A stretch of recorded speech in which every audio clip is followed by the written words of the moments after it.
sema hivi mwanamke. Nye vipi?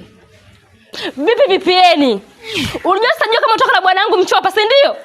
Mume wa mtu mchungu wewe. Hivi usijizime data wewe malaya sugu ile shindikana huko. Mume wa mtu ni mtamu. Sasa wewe unataka kudania vya watu tusijue vimetokea wapi?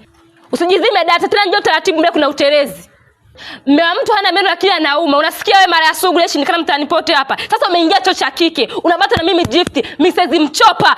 Wewe unalegeza macho kama sungura mjane. Sasa umeingia choo cha kike. Utabata na mimi. Wewe malaya ile shindikana. Mtoe mume wangu nasema. Umezunguka sehemu zote hizo, umekosa sehemu ya kwenda kumfuata mmeo, si ndio Unakuja hapa kwangu asubuhi, mtoe. Dada, mwanaume huyo ni wako peke yako. Huyo si hazi yangu. Sio vitu vyangu kabisa. Mimi wapi wanaume warefu weusi wembamba? Haku. Hizi dharau sasa.